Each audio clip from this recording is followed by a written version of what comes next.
Seja você bem-vindo ao Você e Eu Podcast. Estamos aqui para te ajudar a ativar o amor no casamento. Meu nome é Maico, sou o host desse podcast, juntamente com a parte mais bonita do Você e Eu, a Suzy. Olá, Maico. Olá, Cleise. Muito bem-vinda. Obrigada. Cleise Navarro, cristã, psicóloga pós-graduada em neuropsicologia pela Universidade de São Paulo, USP, especialista em avaliação e reabilitação cognitiva, psicoterapia adulto e infantil, especialista em hipnose clínica, é casada há 10 anos, mãe do Pedro, de 7, e da Sofia, de 3. CEO da Clínica de Saúde Mental Plenos, em Timbó, uma clínica especializada na saúde da mente apenas com psicólogos e neuropsicólogos. Sim, é isso mesmo. Essa é um pouquinho de mim, né? Porque eu sempre falo que nós somos várias versões, né? Eu sempre brinco que nós nunca somos os mesmos no trabalho, nós temos uma versão em casa e essas são algumas das minhas versões, as que eu mais gosto, vou dizer assim. Legal. E hoje nós te convidamos para conversar sobre depressão, ansiedade, como isso também impacta relacionamentos. Então a gente quer apresentar para vocês para ti, né? A depressão do passado e ansiedade do passado, falando de versões. A gente passou por isso na nossa história de formas bem fortes. Depois a gente vai falar um pouquinho mais. Mas, para introduzir o tema, hoje eu ouvi uma vez uma estatística que o Brasil é o segundo ou primeiro país mais ansioso do mundo, o segundo mais depressivo do mundo, não sei de quem que é, mas que hoje a gente vive uma nova pandemia, uma pandemia da saúde mental. Você concorda com isso e o do porquê?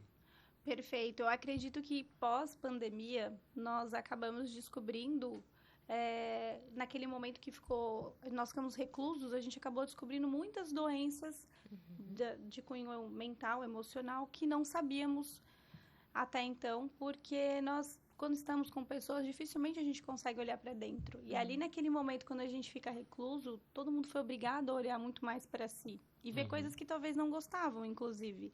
Sim. Fora que, quando a gente fala de pessoas que estavam acostumadas a ter uma rotina fora e, de repente, essas pessoas são impedidas de ter essa rotina, a mente também sofre com tudo isso. Nós temos padrões dentro do nosso cérebro. Esses padrões foram quebrados no momento que a gente não podia mais sair, no momento que você não podia mais encontrar seus colegas de trabalho, você não podia mais levar seus filhos na escola.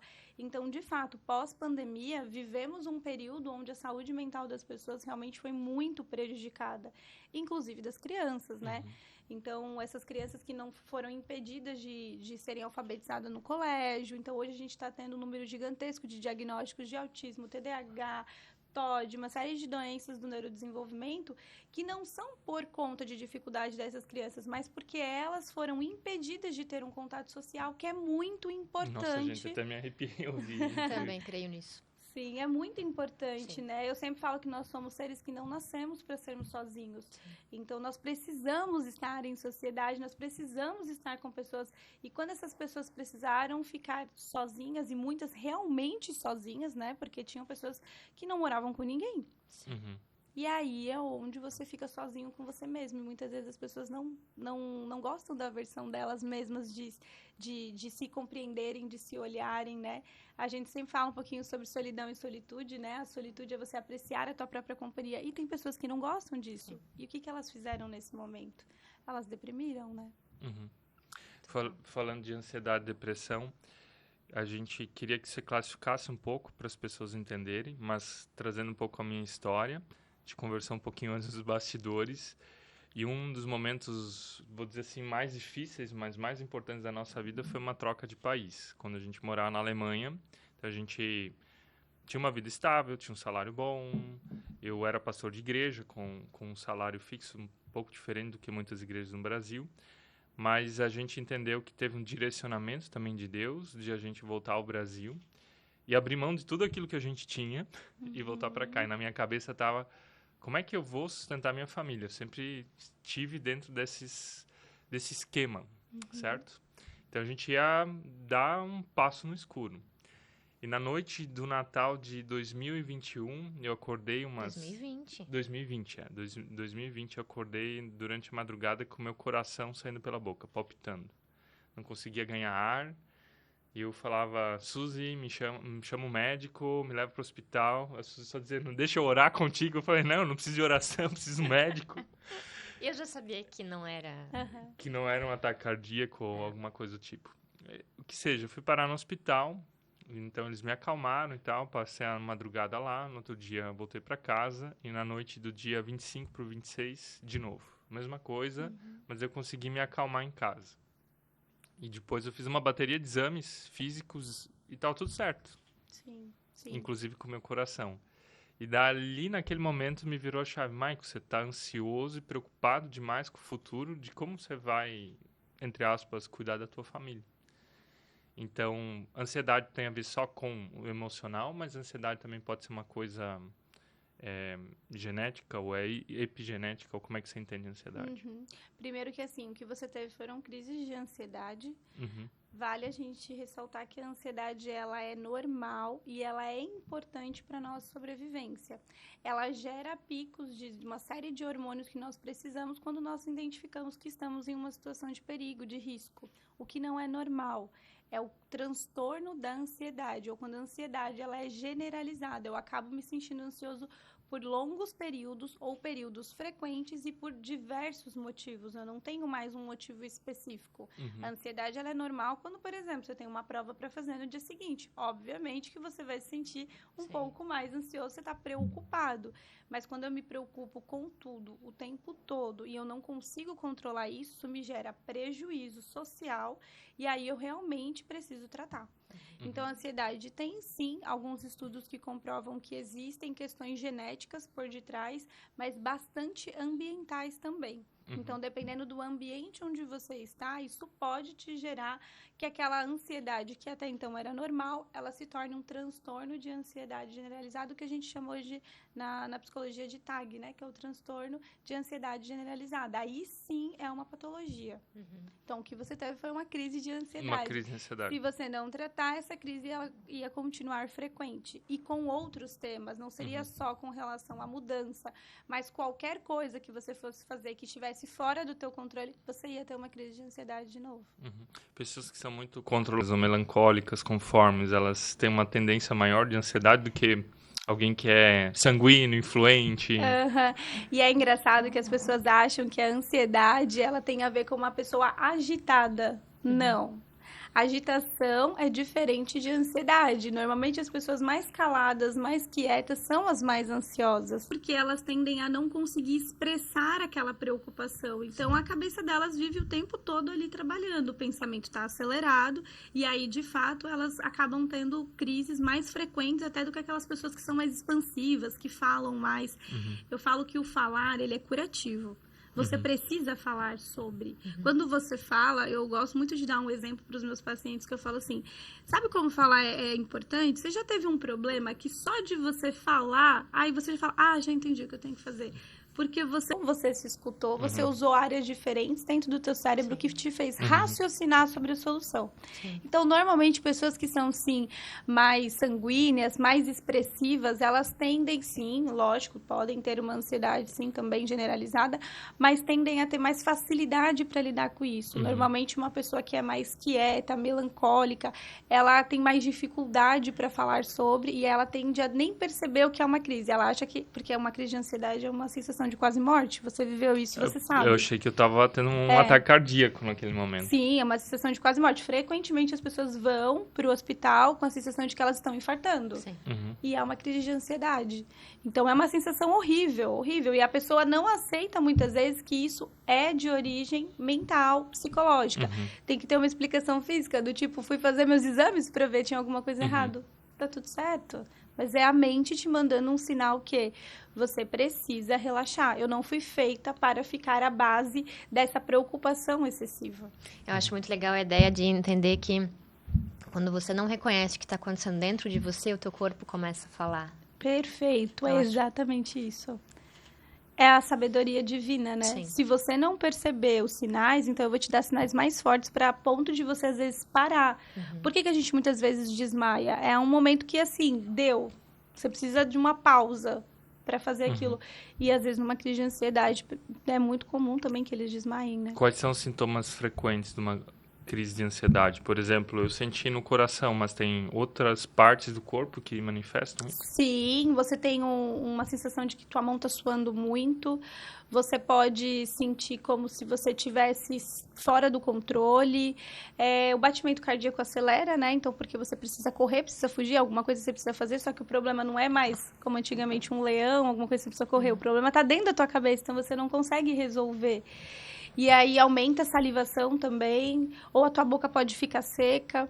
Então, assim, a crise de ansiedade para chegar a esse ponto que você chegou, primeiro seu corpo já foi dando muitos outros sinais. Provavelmente você tinha dificuldade para dormir, ou você queria dormir demais, e aquela preocupação que te tirava também o apetite. Então, vai dando muitos outros sinais até chegar a esse ponto. O Maico tem muito, quando ele dá essas crises de ansiedade, problemas na pele. Muito comum também. Na verdade, era estresse. Tinha uma época que, quando nós morávamos na Alemanha ainda, eu tinha muito estresse em relação ao que eu fazia lá na igreja. Então, eu começava a ganhar seborreia, dermatite seborreia, não sei o nome técnico agora, mas, ou seja, começava a descamar. Então, fui também centenas, né, exagerando agora, mas eu fui num dermatologista, ele me deu alguns remédios, eu passava, aliviava 2, 3 dias, daí voltava, mas assim, a gente começou uma jornada também de autoconhecimento e tal, faz uns 4, 5 anos pra cá. Mas assim, pra valer. E quando a gente começou quando eu comecei a me entender e comecei a entender minhas emoções, tá? Eu não tenho mais esses sintomas. E quando eu percebo que começa um pouquinho, eu paro e penso, o que está acontecendo? Onde é que você está precisando parar? Então não tem a ver, para mim não tem a ver com ansiedade, mas tinha a ver com estresse, no caso. Perfeito, e é realmente isso. Às vezes tem uma queda de cabelo. Mulher, é muito frequente ter queda de cabelo no período de ansiedade, uma ansiedade generalizada. As doenças de pele, então, realmente, você acaba... aquele tipo de situação onde você vê um roxo, onde você, meu Deus, onde eu bati aqui? Mas, na verdade, você nem bateu. São sinais que o corpo está dando de que a tua mente não está bem. E aí, se você não atende a esses sinais, hoje você já se percebe. Isso é muito importante. Muitas vezes a gente precisa, às vezes, viver situações como essa para a gente saber qual é o meu limite. Sim. Né? Porque você ultrapassou o teu limite naquele momento e muitas vezes a gente ultrapassa o nosso limite. Hoje você já sabe qual é o teu limite. Aqui eu preciso parar, me analisar e aqui eu preciso realmente respirar. Senão, daqui eu sei o que vai acontecer. E o triste é que muitas pessoas daí olham para a sua pele e dizem é alergia. Né? E daí travou. E daí entra a questão de tu se autoconhecer. Eu também tive, olhando para o que o Maico teve e tal, lá por volta dos meus 18, 17, eu tava também por dentro, um turbilhão, e daí eu também tinha nas mãos, assim, não tinha mais nem as digitais, assim, era descascando direto, né? Hoje eu sei que isso era psicossomático, isso não era alergia da luva, do detergente ou do shampoo. Não é. Até fibromialgia, hoje já tem vários estudos que dizem que tem uma origem emocional também. Eu, assim, como eu estudo bastante sobre as doenças psicossomáticas, então eu acredito que tudo aquilo que você não nasceu com, então foi adquirido ao longo da vida, tem uma origem emocional. Olha só, sim. Tem um livro do Daniel Goleman, chama Inteligência Emocional, onde ele pega só pesquisas de várias doenças psicossomáticas e a conclusão dele é a minoria das doenças são de ordem genética. A grande maioria são de ordem emocional, de ambiente, de epigenética. Até porque dizer que é genética é muito mais fácil. É culpa dos meus antepassados, e daí eu não preciso trabalhar, né, nessas... Eu sou assim, eu nasci assim, a síndrome da Gabriela, né, eu vou morrer assim. E algo que, puxando para a Bíblia, que me chama a atenção, Gálatas 5:22, fala que o fruto do Espírito Santo é amor, bondade, longanimidade, domínio próprio, alegria, e ele faz ali a lista dos 9 frutos, que é, na verdade, gestão das emoções e dos meus comportamentos. Domínio próprio. Mas aqui eu quero perguntar num ponto de vista técnico, né? Daqui a pouco a gente entra num ponto de vista espiritual. O que eu posso fazer se eu tô com uma crise de ansiedade? Tem algumas coisas que eu indico como estratégias pontuais, né? Claro que percebi que tive uma crise de ansiedade, preciso procurar ajuda. Às vezes precisa entrar com medicação, sim, né? Hoje as pessoas têm uma aversão também. Eu não sou o tipo de profissional que gosto de ficar indicando para tomar medicação, mas existem momentos, porque já existem diversos estudos que comprovam que existem questões de neurotransmissores, questões químicas, elétricas, que realmente precisam ser corrigidas numa crise de depressão e ansiedade. Mas, primeiro, precisa de terapia e acompanhamento. Como eu disse, nós não nascemos para sermos sozinhos. Lidar com isso sozinho é muito difícil. Mas vamos dizer que você já está numa crise de ansiedade. Algumas técnicas que eu ensino para os meus pacientes pega uma água bem gelada, toma ela de golinho em golinho, para você ir diminuindo também a temperatura do teu corpo, porque pensa, teu coração tá batendo, tá irrigando muito sangue, você tá se sentindo acelerado, sua respiração começa a faltar o ar, então você também precisa focar na respiração, porque quando você tá com a respiração ofegante, é como se você tivesse que correr. Só que você não tá fazendo isso. Então, foca na tua respiração para mandar pro teu cérebro a mensagem de que tá tudo bem, tá tudo sob controle.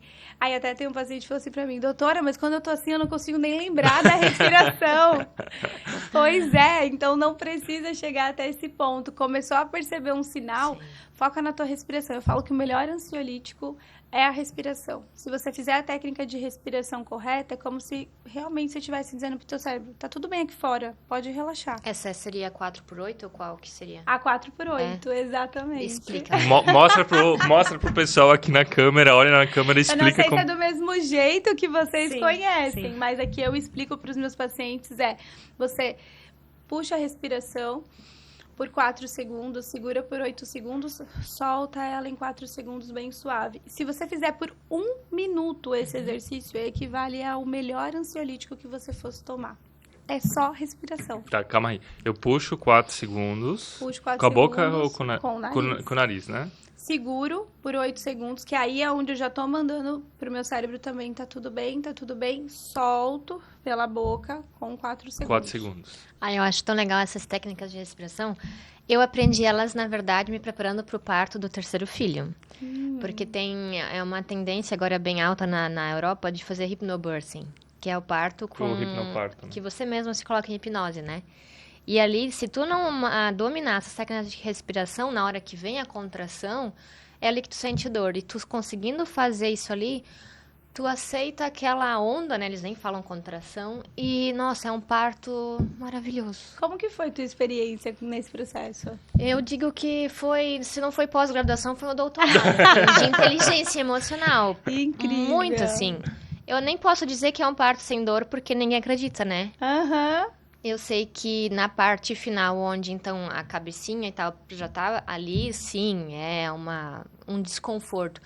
Mas a respiração te leva a tu ter domínio sobre o que tá acontecendo. Isso. E tanto que a parceira, ela tava monitorando as contrações e chegou o Michael só conversando com ela, né? Nem tava olhando pra mim ali. Mas eu sei de momento... momento... assim, você estava tão tranquila que eu pensei, tá tranquila. Vai levar horas ainda, esse parto, eu sei do momento que eu tava sentada e daí os batimentos ali, as ondas, né? As contrações sendo monitoradas. E a parteira olhou pro monitor, olhou pra mim. Olhou pro monitor, pra mim. Ela falou, tu não tá sentindo nada? Eu falei, não, tá tudo sob controle.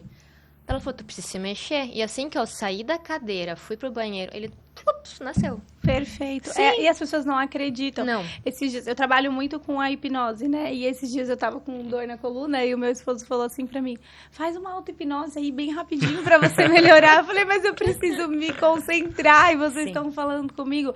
É o poder da mente. Hoje eu trabalho muito com a auto-hipnose. Quando a gente passa relatos como esse teu, as pessoas não acreditam. Não. Por exemplo, você fazer uma cirurgia hoje sem anestesia, lá onde eu fiz o meu curso de hipnose, sim, eles fizeram uma cirurgia cardíaca sem anestesia. Nossa. Só com a hipnose.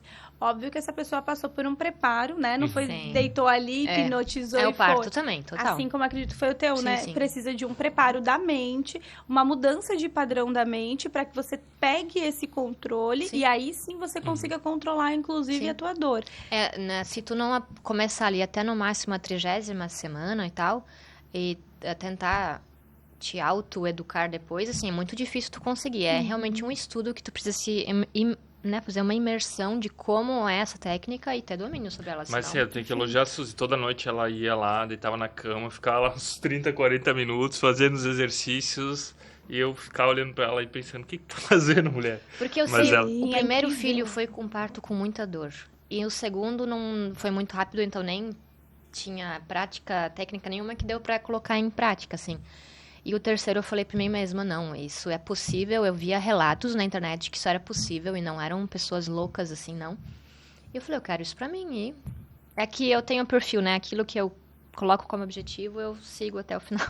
Por isso que deu certo, Sim. porque para você viver o processo hipnótico, você precisa gostar daquilo, a sua mente Sim. precisa aceitar aquela sugestão do tipo, que nem muitas pessoas vêm para mim para fazer hipnose. Primeira coisa que eu faço é o que a gente chama na hipnose de um pré-talk, que é uma entrevista inicial ali para ver se essa pessoa realmente é suscetível a esse processo. Porque se a pessoa tiver assim, vamos ver o que isso aí dá, não vai dar Sim. certo. Ou tipo assim, isso daí deu certo pra fulano, quem sabe vai dar certo pra mim? Não vai dar certo. Eu acredito que em qualquer técnica. Sim, precisa ter uma atitude mental correta. Eu quero isso, eu preciso Sim. disso, isso vai dar muito certo. Sim. Foi o que você falou. E Cleise, a gente somos, não.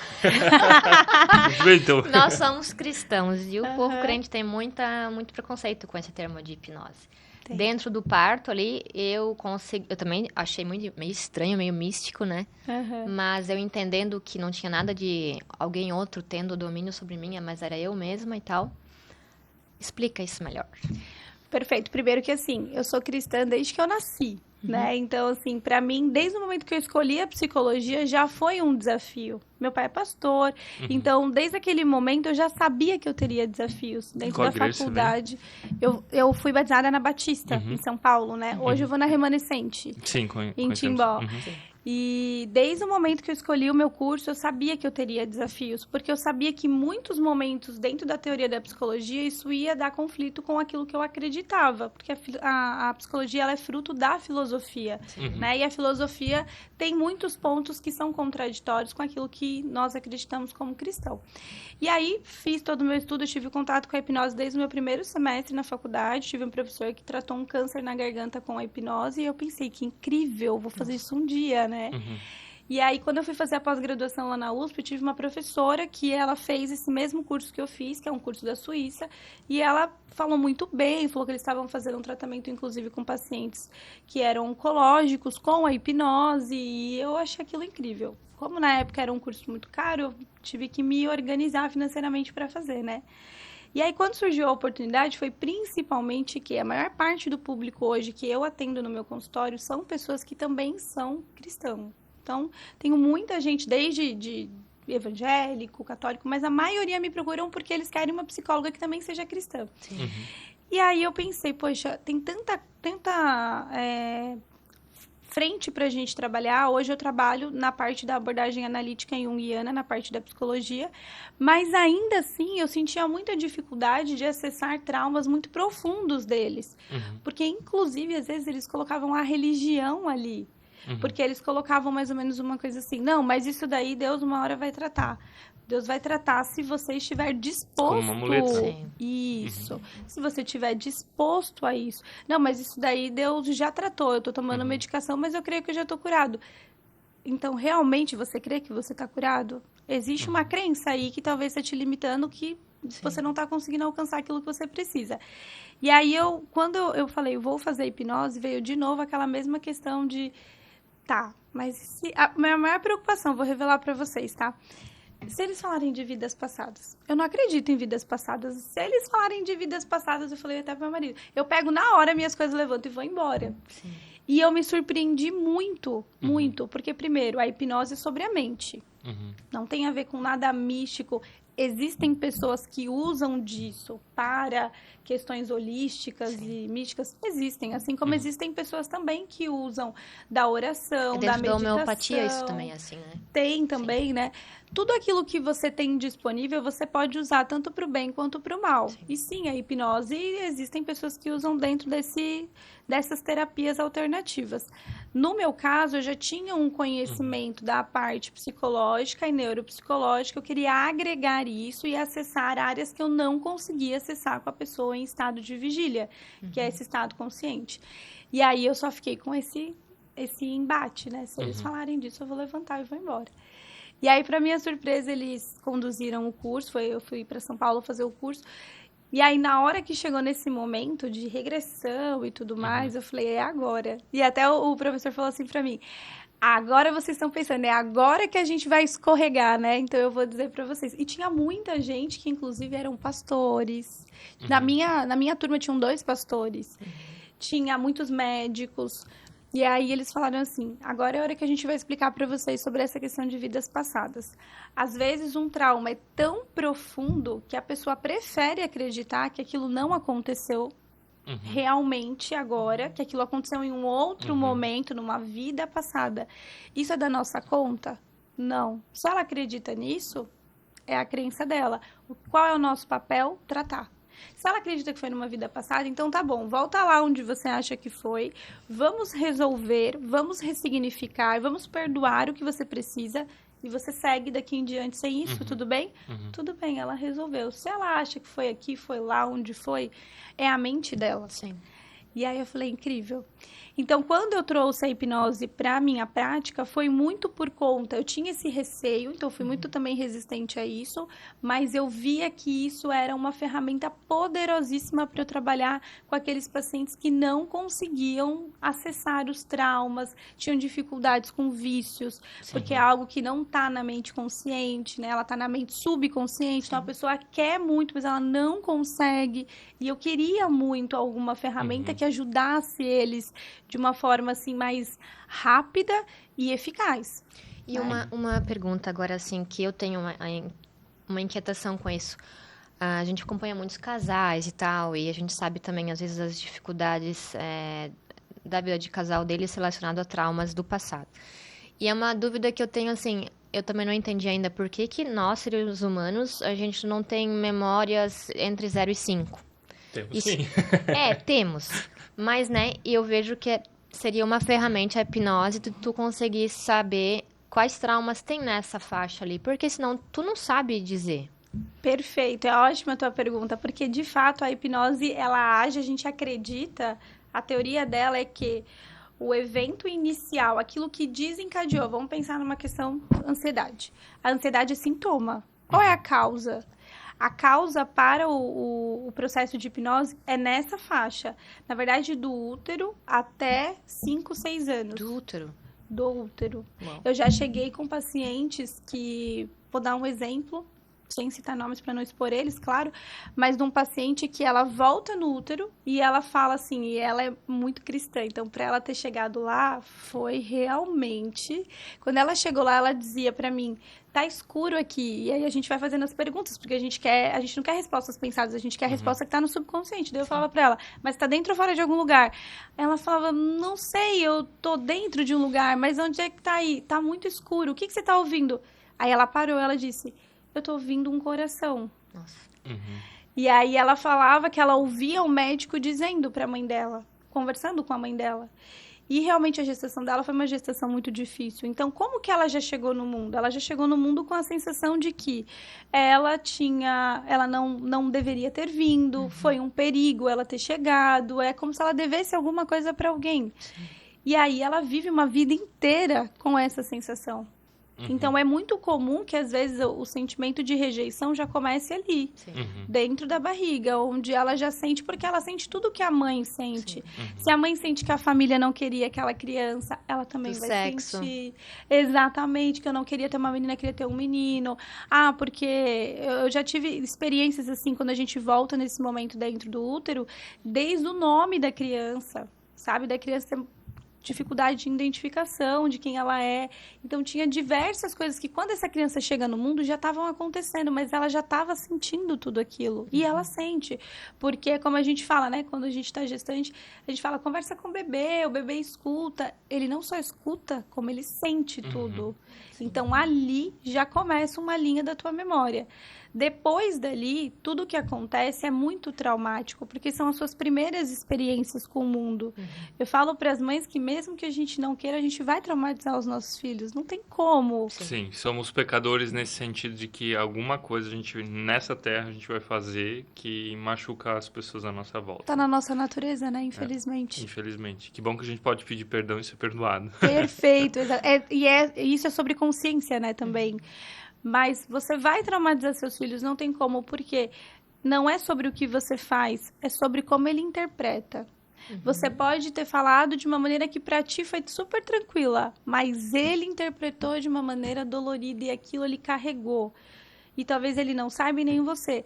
E normalmente isso acontece nessa casinha aí do até 5, 6 anos de idade. Deixa eu puxar isso para o nosso tema de ansiedade e depressão. Você acha que tem muita ligação? Pessoas que desenvolvem sintomas Claro, tem vários tipos de depressão, vários tipos de ansiedade, mas pessoas que desenvolvem sintomas nesse sentido, tem alguma ligação com alguma vivência na infância, na primeira infância? Sim. Como eu disse, a depressão, a ansiedade é o sintoma. A causa sempre está associada a alguma coisa muito anterior. Eu vou falar um pouco da minha experiência quando eu trabalho com depressão e ansiedade. Normalmente a ansiedade está associada ao medo. Normalmente são pessoas que passaram por momentos que sentiram muito medo. E aí sempre que ela tem alguma coisa que traz medo, a mente dela manda aquele sinal do tipo, você vai passar por sofrimento, vai acontecer alguma coisa ruim. Essa pessoa começa a ter as crises de ansiedade, que é o sintoma daquela situação inicial, que foi o medo, que foi a primeira vez que ela sentiu. Claro que a gente fala, existe a situação inicial, o evento causador, e depois tem os eventos subsequentes, que é aquilo que reforça, né? Então, assim, teve aquele primeiro contato com o medo, depois ele teve aqueles outros contatos na fase escolar, na adolescência, que só reforçaram que aquilo é uma coisa para se manter longe. Então, tudo que se parece com aquilo, o cérebro vai associar e dizer, você precisa se manter longe para se manter vivo, para você não sofrer. Sim. E a depressão? A depressão eu tenho para mim que é uma tristeza que não foi muito bem resolvida. Porque a tristeza ela é normal. Precisamos. Eu falo que a nossa vida é como se fosse o batimento cardíaco. Tem o alto, baixo, o alto e o baixo. Quando tá numa linha reta, acabou. Então, precisamos desses momentos. Só que quando eu me apego a ele por muito tempo, ou sou exposta, quando eu falo de uma criança que ela é exposta por muito tempo a momentos de tristeza, a momentos de grande dificuldade, ela pode desencadear uma situação de depressão. Porém, como eu falei, a depressão, ela já é resultado de, às vezes, outras patologias, como, por exemplo, uma ansiedade. Hoje existem também estudos de depressão por conta de medicações. Existem medicações que desencadeiam depressão. Posso perguntar quais? Pode. Mas vai ser polêmico? Que bom! Então, você que está olhando esse podcast, antes da gente ouvir quais, você pega esse podcast e compartilha no grupo de WhatsApp da família, com o cônjuge, no grupo de WhatsApp da igreja, onde é que você estiver, para as pessoas realmente entenderem o que é depressão, ansiedade. E a gente vai colocar um título ainda junto aqui, que é hipnose, porque a gente falou algumas coisas bem importantes aqui também. Então, compartilhe para as pessoas terem informação, mas conhecimentos. Agora é com você. Uma medicação muito frequente para dar sintomas de depressão. Paracetamol. Já pensou? Tá em tudo, né? Sim. Rocutan. Rocutan é uma medicação que hoje se usa muito para algo que não é o objetivo, que é o quê? Pele. Quem tem muita acne, toma o Rocutan para realmente ele seca. Os adolescentes, então... Tomam. E o efeito é irritabilidade. E aí o próximo passo é realmente desencadear talvez um comportamento depressivo, um sintoma de depressão. E é uma medicação que é forte, né? Tem estudos que falam que é até abortiva, e eles tomam por uma questão estética, mas que acabam com a mente, o emocional, o psicológico. Vários também reposições de hormônio. A reposição de hormônio é algo que precisa ser feito de forma muito séria, muito cuidadosa, porque é muito comum também a gente ver grávidas ter depressão pós-parto. É uma queda de hormônio muito grande. A mulher estava ali se preparando e preparando um bebê e se preparando para dar à luz a esse bebê, de repente tudo decai ali nos hormônios dela. O que acontece? Ela tem, sim, é muito comum, tá? Assim, eu vou dizer que mais do que a gente imagina das mulheres terem depressão pós-parto. Só que isso se resolve sozinho, porque o corpo, ele é sábio, é inteligente, então ele vai repondo a ponto dela se sentir melhor. Um período, por exemplo, de uma depressão pós-parto ser considerado normal é 6 meses. Passou disso, aí precisa de tratamento. E só bem rápido agora, qual é a diferença entre esse blue, não sei o quê, e o... Baby blue, né? É baby blue. Ele é mais curto, ele é só naquele período onde a mulher está se adaptando, né? E é como eu disse, tá dentro do esperado, porque como teve essa queda hormonal, mas se a gente pensar numa questão, ele é o início da depressão pós-parto, sim. Então, a gente tem essa questão hormonal, a gente tem questões também de tireoide, é muito comum pacientes que fazem tratamento de tireoide também desencadearem depressão. É tipo a Suzy. Tem o Hashimoto. Então, é muito comum. Nem sempre é ambiente, nem sempre é genética. Muitas vezes é por medicações e tratamentos. Menopausa. É muito comum por conta da oscilação também hormonal, a mudança hormonal, que as mulheres desencadeiam a depressão. Ah, mas ela não viveu nada difícil na vida dela. Sim, ela está vivendo dentro dela uma mudança hormonal que nós sabemos. Inclusive, a própria TPM é um ensaio da depressão, né? A própria TPM é um ensaio da depressão. Pois é, Suzy, vamos ter que conversar mais sobre isso aí. É o Maico, a gente brinca porque é o Maico que detecta quando eu tô em TPM. Entendeu? É mesmo. É nítido. Hoje eu tenho meu calendário, mas ele conseguia perceber e eu não. Que droga. É nítido no tratamento dela com o marido e com os filhos. Só somos homens lá, são 4 homens. Eu falo, Suzy, você tá com TPM? Dela para... Eu acho que eu tô. Eu já desenvolvi com meu marido uma técnica que eu já aviso ele. Essa semana eu vou entrar em TPM. Então, ele já sabe. Porque eu também, assim como muitas... Claro, umas mais, outras menos. Mas não tem como. É uma mudança hormonal muito brusca também. É o teu corpo que também estava se preparando para receber um bebê. Mas ele não vai receber esse bebê. Sim. Então, ele precisa se reorganizar. E tudo isso requer muito da mulher, né? Dentro dos remédios, tem mais algum? Olha, aqui a gente tem estudos mais aprofundados, eu tenho até alguns que eu não vou arriscar dizer, porque daí eu posso estar falando alguma coisa que não é verdade, mas o que a gente percebe maior, também essas medicações estão muito associadas à relação de emagrecimento também, é muito comum a gente ver que no tratamento do emagrecimento, principalmente esses que não têm acompanhamento médico, pode desencadear sintomas depressivos. E por quê? A comida, ela é uma válvula de escape. Então, no momento que eu tomo uma medicação, né, que hoje também tem umas bem altas aí, que eu não sinto fome, onde é que vai ser minha válvula de escape se eu não sinto fome? Para onde é que eu vou mandar toda essa ansiedade que eu sinto, que eu descontava na comida? Para onde é que ela vai? Eu começo a não conseguir controlar e eu começo também a deprimir. Já tive pacientes que fizeram aquele protocolo de emagrecimento com o hormônio do HCG e que desencadearam depressão depois. Mas por quê? É um emagrecimento muito rápido, num período muito curto, do qual a mente não está preparada. Tudo precisa de processo. Tudo que eu faço muito rápido, tudo que eu dou um baque no meu cérebro e na minha vida, gera um prejuízo. E aí a gente precisa saber a que ponto a gente quer... eu vou ficar lindíssima fisicamente com a minha mente destruída, vale a pena? Né? Então, existem já vários estudos também que fazem essas associações com essa questão das medicações que não são destinadas para emagrecimento, mas que estão sendo usadas para emagrecimento. Perguntando agora para Cleise Cristã. A fé, ela ajuda no tratamento da depressão, da ansiedade? Tudo. A fé, ela ativa dentro do nosso cérebro tantas áreas importantes.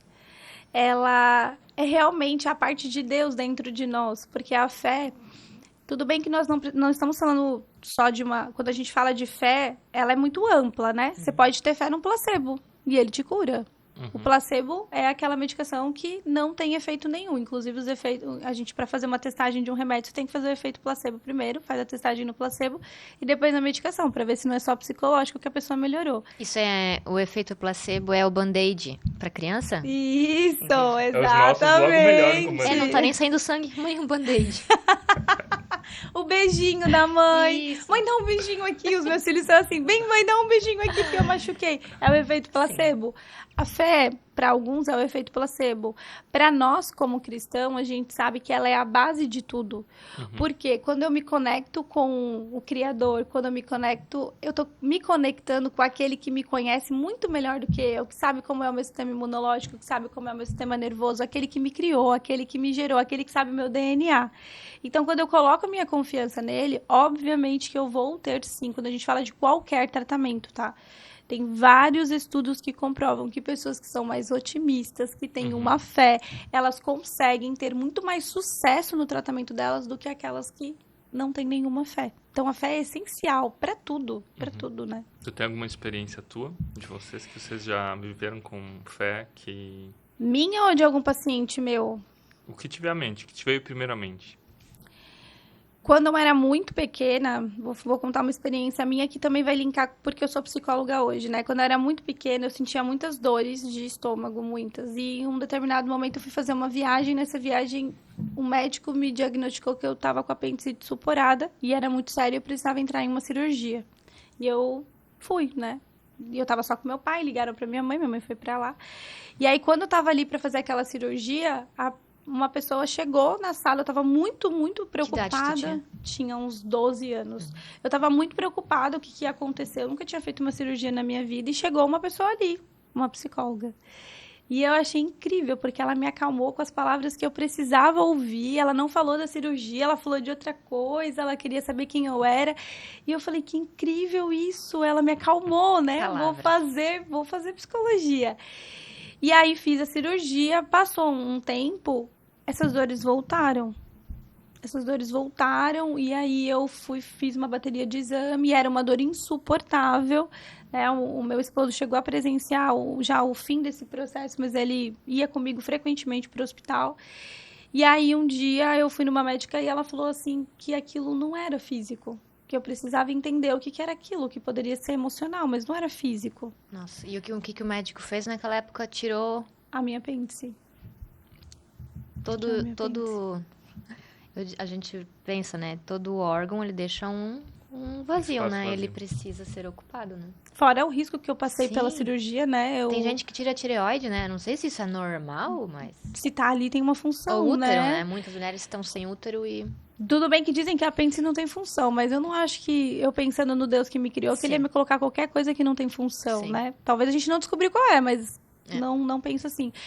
E eu passei por aquilo, então pensa o risco que eu corri, e aí ela disse assim, olha, o que tu tem não é físico. Você é muito jovem. Ela falou com essa palavra pra mim, você é muito jovem. Se você tivesse um problema sério de saúde, já tava aparecendo aqui nos teus exames. Tá tudo certo. É emocional. E aí é emocional e pra onde O que tu faz com isso, né? Fui fazer terapia, aquilo não melhorava. Um dia eu fui num culto.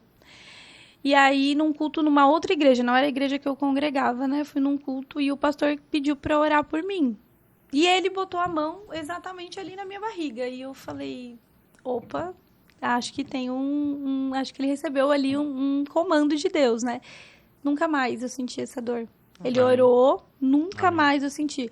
Envolveu, sim, o que eu creio agora, tá? Envolveu, sim, um profeta de Deus que recebeu uma orientação, mas também a mim que acreditei naquilo e que entendi que Deus estava me curando. Então, sou psicóloga, trabalho com a ciência, mas o que me curou naquele momento foi a fé. Amém. Foi as mãos do Senhor. Agora ainda nós falamos de casamento. Qual é o impacto da ansiedade e depressão sobre um relacionamento? Falando no sentido emocional, no sentido sexual, no sentido físico.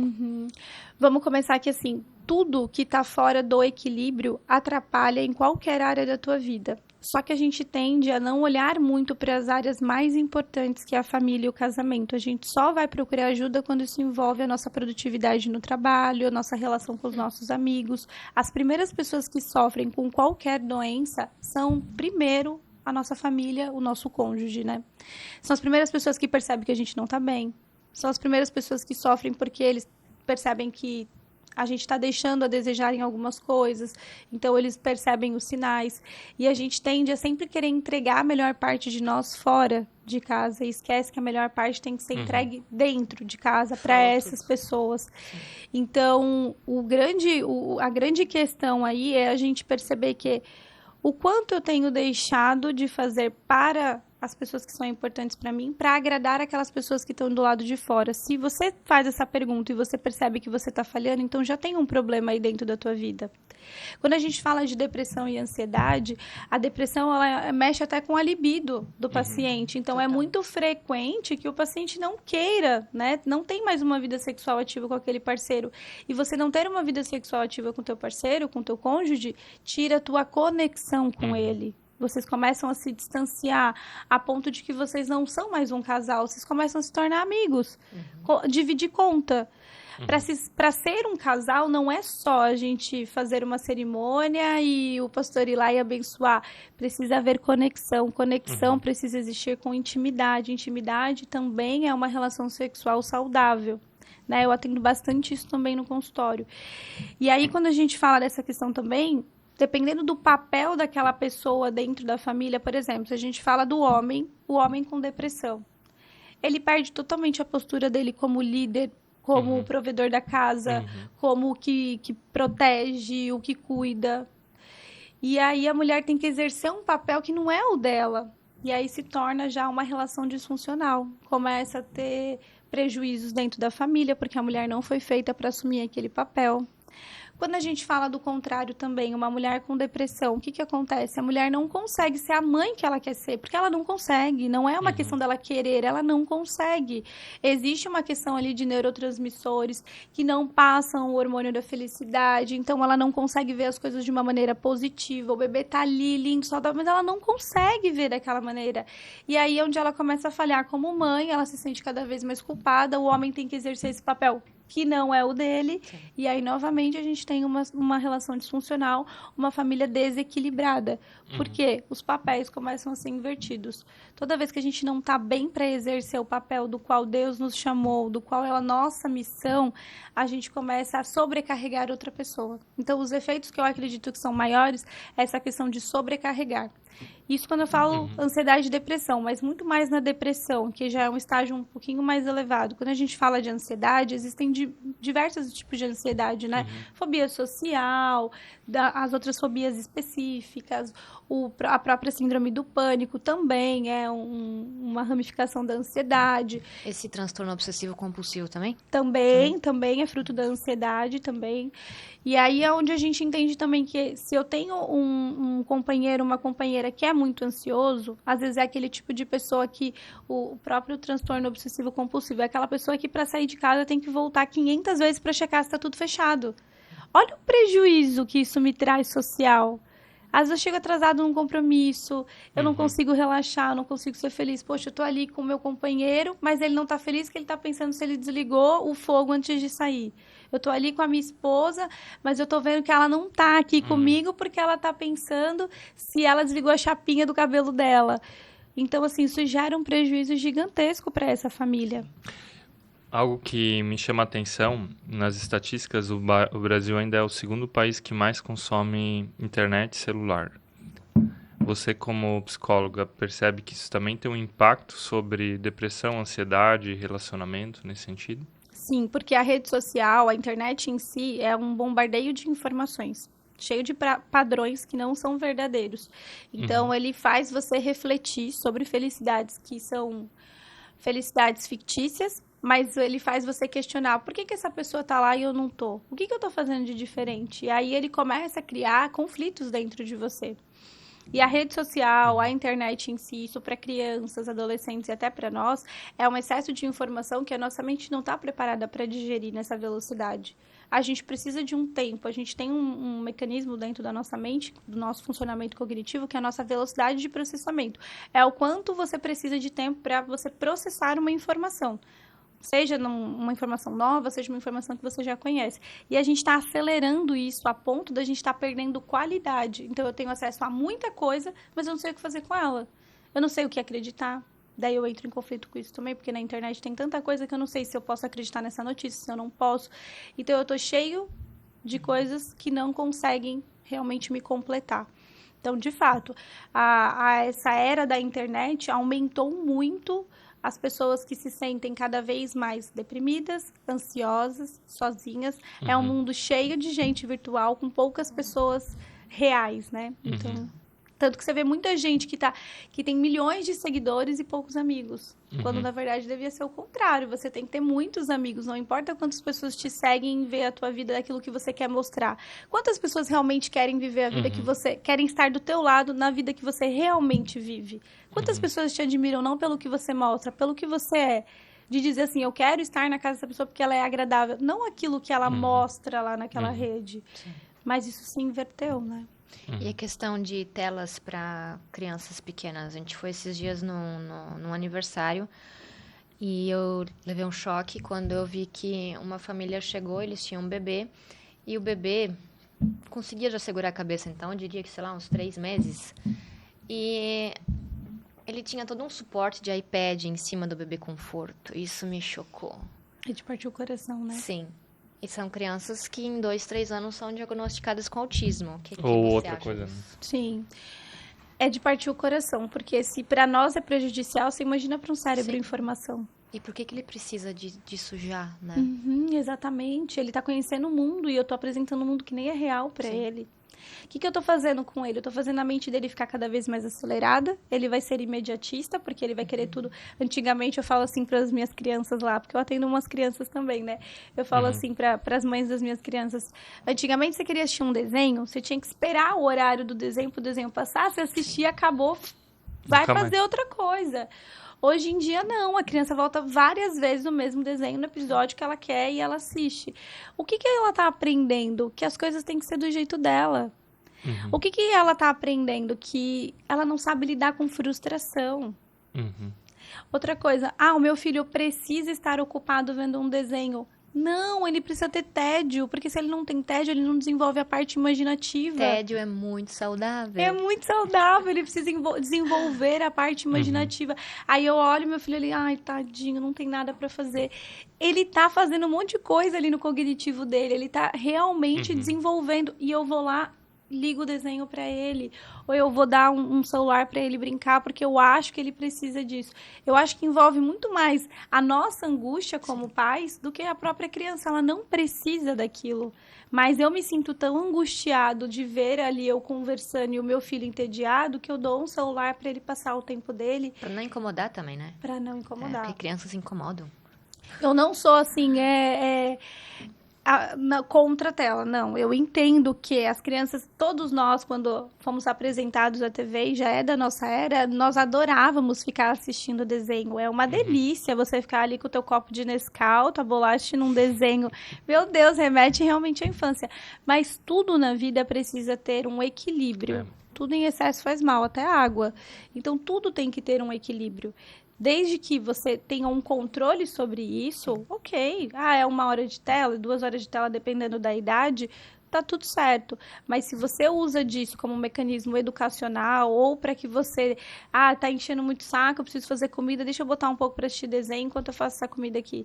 Aí você tá usando as funções erradas. Eu gosto de trazer estratégias para os pais assim, chama a criança para ajudar. Ela tá ali incomodando, em vez de você tá expulsando ela quer participar. Então, assim, segue essa louça aqui pra mãe, então.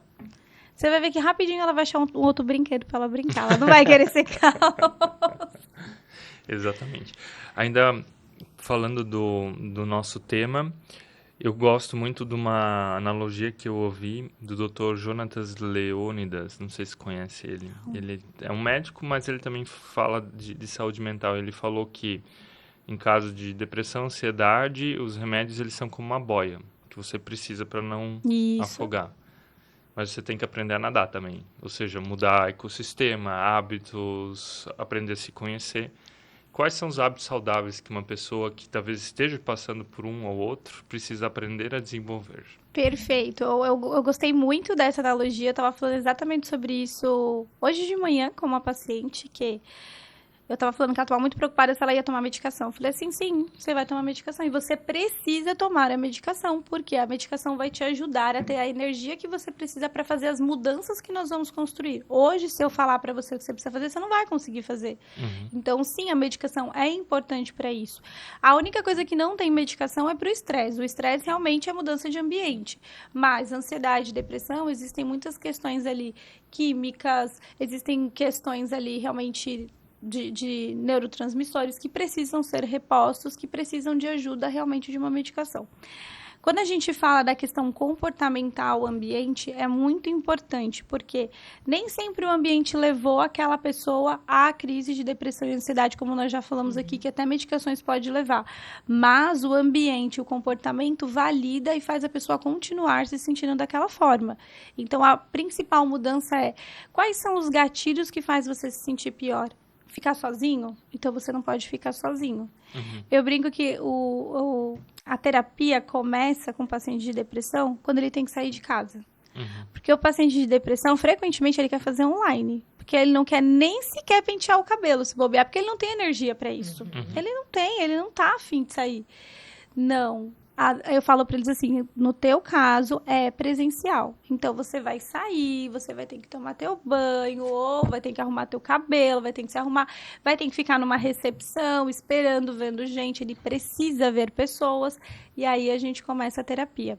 E aí, o que eu acho que é muito importante no tratamento de depressão e ansiedade são as mudanças da mentalidade. É muito frequente que os pensamentos que chegam para essas pessoas são pensamentos muito pessimistas. A mente do ansioso sempre projeta tudo que vai dar de errado. Tudo todas as possibilidades erradas. Nunca ele pensa no que vai dar certo. Ele pensa em tudo. Não, mas se acontecer isso, mas se acontecer aquilo. Porque ele quer controlar tudo aquilo. Então, a primeira coisa é mudança do pensamento. Sempre é uma mente muito pessimista, né? Então, essa mente muito pessimista, a primeira coisa que nós precisamos fazer é trocar os pensamentos. Veio um pensamento, e aí eu tenho uma experiência de um paciente que ele falou assim pra mim, tá, mas como é que eu faço isso? Que remédio que eu tomo? Não tem remédio pra tomar. É tão mais fácil. Um comprimido, né? Não tem, é um exercício. Realmente. E aí é onde a fé muitas vezes entra também, porque daí você vai num culto, você se preenche de palavras boas, você se preenche de esperança, você se preenche de direcionamentos, aquilo te preenche, você de novo está fazendo uma substituição. Se você fica em casa, você não vai se preencher daquilo, então é muito mais difícil de você trocar o pensamento. E aí eu falei pra ele, não, você vai trocar, vai vir esse pensamento, você vai substituir por outro. E um outro detalhe que eu falo sempre, que é, você precisa se cercar de pessoas boas. Se você se cercar de pessoas que também estão passando pelo mesmo processo que você, ou pessoas que também são muito pessimistas, dificilmente você vai conseguir fazer essa mudança de pensamento. Você precisa mudar, às vezes, o teu ciclo, estar perto de pessoas que realmente te preencham disso que está te faltando. A importância da gente viver sempre perto de pessoas. A importância da gente saber que não nascemos para sermos sozinhos é isso. Existem momentos que você vai precisar de alguém. E muitas vezes é o psicólogo também. Aquela pessoa que vai falar assim, tá, mas peraí, você só tá olhando para isso. Você já olhou para isso, isso, isso? Não. Então olha para isso, isso. Ah, é verdade. Outro dia eu atendi uma moça que ela tava assim com a vida profissional dela devastada. Tudo que eles tinham construído há anos destruiu. Eles faliram. E aí ela só conseguia ver a falência, ela só conseguia ver o problema. E eu falei assim, peraí, você tá me dizendo que você é formada nisso. Você nunca pensou em trabalhar com nada disso aqui, você só tá olhando pra isso agora. Você já olhou pra cá? Que você pode fazer isso, você pode fazer projeto disso. Eu falei, você já pensou que você não precisa de nenhum espaço, você pode fazer da tua casa? Ela, eu não tinha pensado nisso. Eu falei, sim, porque você só tá olhando pra tudo que tá dando errado. E se você continuar com as pessoas ali que também estão olhando pra tudo que tá dando errado, vocês não vão conseguir ver nenhuma janela desse problema. Vocês só estão vendo o olho do furacão aí. E aí, por isso, é muito importante a gente se cercar de boas pessoas. Às vezes, a pessoa não tem condições de pagar um psicólogo, que a gente sabe que não é um tratamento barato. Mas ela precisa, às vezes, estar, pelo menos, com pessoas mais positivas. É que, assim, a diferença do psicólogo para um amigo, para um familiar, nós temos uma escuta treinada. Nós estamos fora do problema. Nós somos neutros, a gente não... Eu, principalmente, falo que eu não massageio o ego de ninguém, não. Se tiver que falar, eu falo. E aquela pessoa que convive com você, aquela pessoa, ela tá contaminada com a tua história. Então, ou ela vai puxar a sardinha pro teu lado, ou ela vai sempre contra você, porque ela já te conhece. O psicólogo, não, ele vai ver o seu problema com os seus olhos. É você quem tá contando pra ele o que é importante. E aí, ele vai te ajudar nesse ponto. O que é importante para você sobre esse problema. Por exemplo, no caso dela, o que era muito importante para ela não era a questão financeira só. Era a questão que agora ela também tinha que se dividir entre a casa e tentar apoiar esse marido que estava devastado. Para o marido era outro ponto de vista. Para o marido eram outras coisas que preocupavam ele. Para ela eram essas. Se ela for compartilhar isso com ele, ele vai conseguir ouvir e ajudar ela? Não, ele está preocupado com outras coisas. Ela precisava de um apoio, ela precisava de ajuda de alguém que não estava inserido nessa história. Gente, você que está assistindo aqui, não ache que você vai resolver tudo sozinho na tua vida. Então, se você precisa de ajuda na área da ansiedade, da depressão, nós temos uma psicóloga aqui. Se você é da nossa região, de Blumenau, Vale do Itajaí, já sabe onde chegar, já tem o endereço. E se você também está numa crise conjugal, não ache que você vai sair sozinho da tua crise conjugal.